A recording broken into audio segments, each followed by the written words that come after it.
குறைந்த விலை நிறைந்த தரம் தங்கள் தேவைகள் அனைத்தும் ஒரே இடத்தில். ஜெயச்சந்திரன். இந்த சீஸ்ஃபயர்ங்கிறது இஸ்ரேலுக்கு தேவைப்பட்ட சீஸ்ஃபயர். ஹமாஸோட முக்கியமான விஷயமே டன்னலுக்கு உள்ள அங்கங்கே டன்னல் போயிட்டே இருக்கும். அதில் இந்த பக்கம் பூரா ஃபுல்லாக இடிபாடு. ஒரு டன்னலில் 200 பேருக்கு மேலே ஹமாஸோட வீரர்கள் உள்ளுக்குள்ள இருக்காங்க. ஆச்சி பாயாசம் மிக்ஸ், ஒன்று வாங்கினால் ஒன்று இலவசம். ட்ரம்ப் என்ன சொல்றாருன்னா, நெதன்யாஹு அப்படி பண்ணிடாத, நீ அப்படி பண்ணேன்னா சுற்றி இருக்கிற இஸ்லாமிக் நாடுகள் எல்லாமே நமக்கு அகென்ஸ்டாக வந்துடுவாங்க. சீஸ்ஃபயர் ஆனதுக்கு அப்புறம் நெதன்யாஹு அதை அப்படியே கடைப்பிடிச்சாருன்னா அவர் மனிதர்கள் மாணிக்கம்.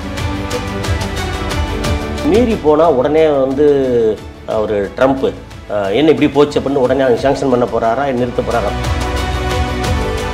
வேறு ஏதாவது ஒரு ரூட்டில் ஈரான் திரும்பி அடி வாங்கினாங்கன்னா கை விடுவாங்க. அவ்வளோதான் அவங்களுடைய நோக்கம். உடனே இழுத்துக்கிட்டே இருக்கணும்.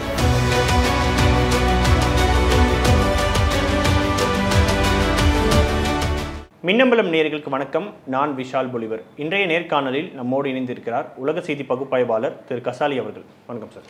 வணக்கம் விஷால் சார். கடந்த மாதம் இஸ்ரேலுக்கும் காசாக்கும் இடையில் அந்த சீஸ்ஃபயர் அப்படின்றது அமெரிக்கா மூலமாக அமலாக இருந்தது. பட் அதுக்கப்புறமா கிட்டத்தட்ட 180க்கும் மேற்பட்ட சீஸ்ஃபயர் வயலேஷன் இஸ்ரேல் செஞ்சிருக்கிறதா காசா குற்றம் சாட்டுறாங்க.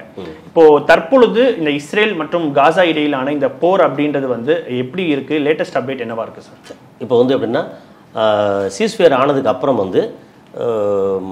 நெதன்யாஹு அதை அப்படியே கடைப்பிடிச்சாருன்னா அவர் மனிதர்கள் மாணிக்கம். அப்பேற்பட்ட ஆள் இல்லை அவர். ஓகே, அதனால் அவர் அதை மீறதுங்கிறது சகஜம். அவர் மீறி போனால் உடனே அவர் ட்ரம்ப் என்ன இப்படி போச்சு அப்படின்னு உடனே சாங்ஷன் பண்ண போகிறாரா, நிறுத்த போகிறாரா அப்படிலாம் ஒன்றும் இல்லை.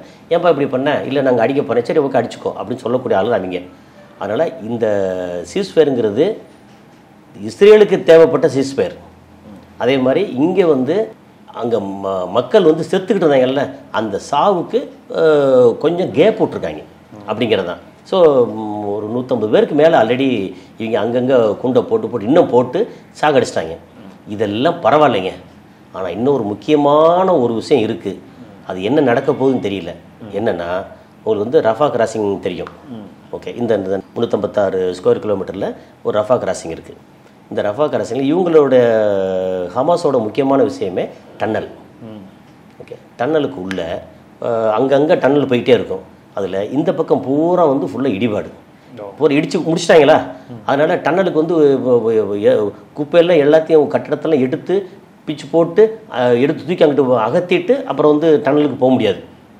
ஓகே, அந்த அளவுக்கு இந்த காசாவுக்கு உள்ளே டன்னல் என்ட்ரிங்கிறது ரேர்.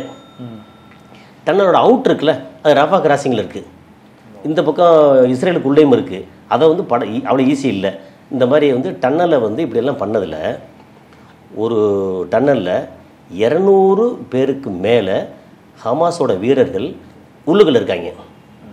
ஓகே, அதோட எக்ஸிட் பாயிண்ட் இருக்குல்ல, அது ரஃபா கிராசிங்கில் இருக்குது. இப்போ ரஃபா கிராசிங் சீஸ்ஃபயர் ஆயிடுச்சு. அவங்க அந்த ரஃபா கிராசிங்கை யார் கண்ட்ரோலில் இருக்குன்னா இஸ்ரேல் கண்ட்ரோலில் இருக்குது. இன்னும் முழுசாக அந்த yellow line, red line, yellow line தாண்டி எல்லாத்தையும் கொஞ்சம் கொஞ்சமாக வெளியே வரேன்னு சொல்கிறதெல்லாம் சொல்லிட்டு இருக்காங்க. இந்த 14 பேரில் இன்னும் ஒரு 9 பேர் இருக்குது, அதெல்லாம் திருப்பி கொடு, முழுசாக திருப்பி கொடு, அப்போ தான் நான் பண்ணுவோன்னு அதெல்லாம் அது ஒரு பேச்சுவார்த்தை நடந்துக்கிட்டே தான் இருக்குது.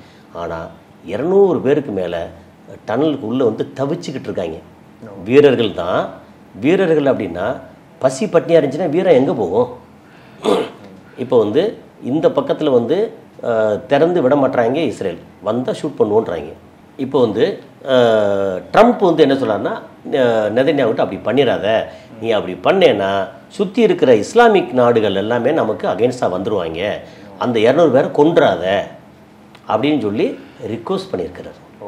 ஓகே, அப்புறம் இங்கே இவங்க என்ன சொல்கிறாங்க, ஈஜிப்ட் வழக்கம் போல் சுற்றி ஆட்கள்லாம் என்ன செய்கிறாங்கன்னா, இல்லை அவங்கள அந்த உயிர்கள் கொன்றக்கூடாது, அவங்கள நீங்கள் வெளியேற்றுங்க அப்படின்னு சொல்கிறாங்க.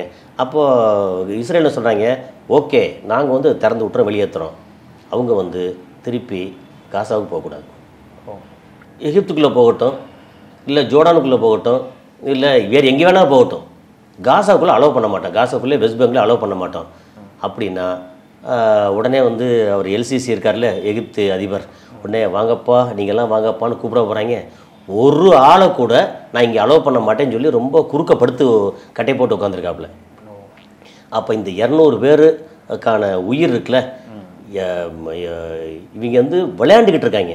நான் வெளியிடுறேன், நீ வந்து இது உள்ளே திரும்ப அலோவ் பண்ண மாட்டோம் அப்படின்னு. சரி பண்ணி பிடிச்சி உள்ள ஜெயிலில் போட்டு வை அப்படின்னா அதுவும் பண்ண மாட்டாங்க.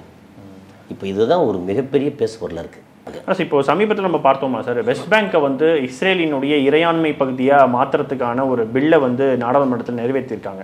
ஏற்கனவே வந்து ஜெர்மனியாக இருக்கட்டும், பல ஐரோப்பிய நாடுகள், ஈவன் ட்ரம்ப்புமே கூட வெஸ்ட் பேங்க்ல வந்து கை வைக்கக்கூடாது அப்படின்னு சொல்லியிருந்தாங்க. பட் அதையும் மீறி இப்போ இஸ்ரேல் இந்த நடவடிக்கை எடுக்கிறத எப்படி பார்க்குறீங்க? அவங்க எடுத்தான் செய்வாங்க.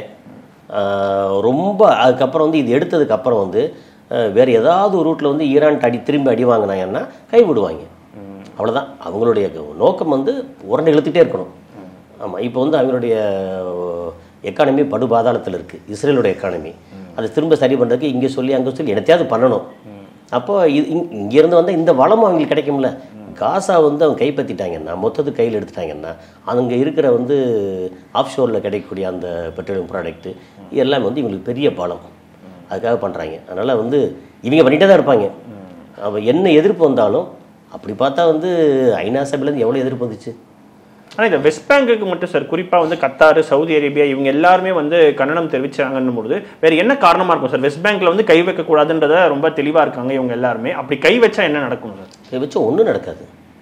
ஏற்கனவே கை வச்சு உள்ள அடிச்சுட்டு இருக்காங்க, அப்புறம் மீள் குடியேற்றம் உள்ள குடியேற்றிட்டு இருக்காங்க, ஒன்றும் நடக்காது. ஓகே. ஆமாம், அது என்ன சொல்கிறது, என்னென்னா இங்கே வந்து கொஞ்சம் சாஃப்ட் ஏரியா. நம்ம அப்பாஸ் வந்து எங்கே சொன்னாலும் சோறு போட்டால் உட்காந்துருவார், போய் பேசிகிட்டு இருப்பார் அப்படின்ற இடத்துல இருக்கிறாரு. அப்புறம் இவங்க வந்து நெதன்யாகு வந்து கூப்பிட்டு வந்து மிரட்டினா, ஐயா நான் ஒன்றும் செய்ய மாட்டேன் அப்படின்னு இவங்களுக்கு ஹமாஸ்க்கு எதிராகவே குரல் கொடுக்கக்கூடிய ஆள். அதனால் சுற்றி வந்து ஒரு நல்லுறவு பேன்ற இடத்துல இருக்கிறனால இவங்களுக்கு ஆதரவாக வந்து இங்கே குரல் கொடுக்குறாங்க. இவங்க குரல் கொடுத்து என்ன ஆக போகுது? அமெரிக்கா குரல் கொடுத்தே ஒன்றும் ஆகலை. என்னென்னவோ யூஎன் வந்து பயங்கரமாக குரல் கொடுத்தே ஒன்றும் ஆக போகிறதில்ல. குரல் கொடுத்த உடனே உங்களுக்கு யூஎனுக்கு வந்து யாருக்கும் நான் இஸ்ரேலுக்கு விசா தர மாட்டேன் அப்படின்றாப்புல. அதனால் இதெல்லாம் வந்து அது அப்படித்தான் சார். அதே மாதிரி இப்போ ஹமாஸை பற்றி நீங்கள் சொல்லியிருந்தீங்க. ஆனால் இப்போ சமீபத்தில் நம்ம பார்க்கும்பொழுது ஹமாஸ் வந்து மீண்டும் காசாவை வந்து கண்ட்ரோல் பண்ணுறாங்கன்னு சொல்லி ஒரு குற்றச்சாட்டை இஸ்ரேல் ஒரு பக்கம் சொல்லிட்டு இருக்காங்க. அதே மாதிரி உள்ளுக்குள்ளே வந்து வேறு சில போராளி குழுக்களை வந்து ஹமாஸ் தாக்குறாங்க. ஸோ இதுவும் ஒரு சீஸ்ஃபயர் வயலேஷன் அப்படின்னு சொல்கிறாங்க. அது என்ன பின்னணி சார்? அதோட பின்னணி அது இன்னொரு சில வேறு போராளி குழுக்கள்லாம் சும்மா அது வந்து இவங்க வந்து காசு கொடுத்து போராட வைக்கிறது இவங்களுக்கு எதிராக. அதனால் இது எல்லா இடத்துலையும் நடக்கக்கூடியதான்.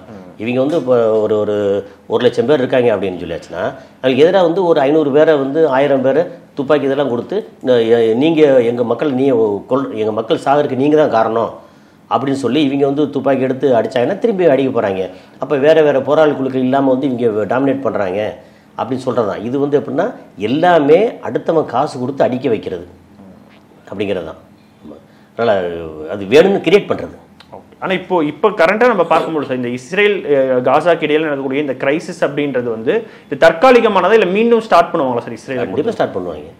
இது வந்து ஆக்சுவலாக தொடர்கதை தான். நீங்கள் ராணி இதில் இந்த தந்தி பேப்பரில் வரக்கூடிய இது மாதிரி தான் தொடர்கதை தான். இது அவ்வளோ ஈஸியாக நிற்கவே நிற்காது. எப்போ நிற்கும்? முழுக்க வந்து நெதன்யாகு மாதிரி ஆளை வந்து போட்டு தள்ளிட்டு அங்கே இருக்கிற தீவிரத்தை உள்ளெல்லாம் போட்டு தள்ளிட்டு இங்கே வந்து ஐயா எனக்கு போதும், ஒன்றும் பிரச்சனை இல்லை அப்படின்னு நிற்கணும். அமெரிக்கா வந்து கை உடைஞ்சு இனிமேல் ஐயா எனக்கு வேறு எங்கேயுமே நான் ஒன்றும் பண்ண மாட்டேன் அப்படின்னு வரணும். அந்த மாதிரி வந்தாலும் இங்கே வந்து பிரச்சனை நிற்கவே நிற்காதுங்க. நிச்சயமா சார். உங்கள் நேரத்துக்கும் கருத்து பரிவுக்கும் மிக்க நன்றி சார். குறைந்த விலை நிறைந்த தரம், தங்கள் தேவைகள் அனைத்தும் ஒரே இடத்தில். ஜெயச்சந்திரன். முந்திரி திராட்சை முழுசா இருக்கு. ஆச்சி பாயாசம் மிக்ஸ், ஒன்று வாங்கினால் ஒன்று இலவசம். மின்னம்பலம்.com, தமிழின் முதல் மொபைல் பத்திரிகை.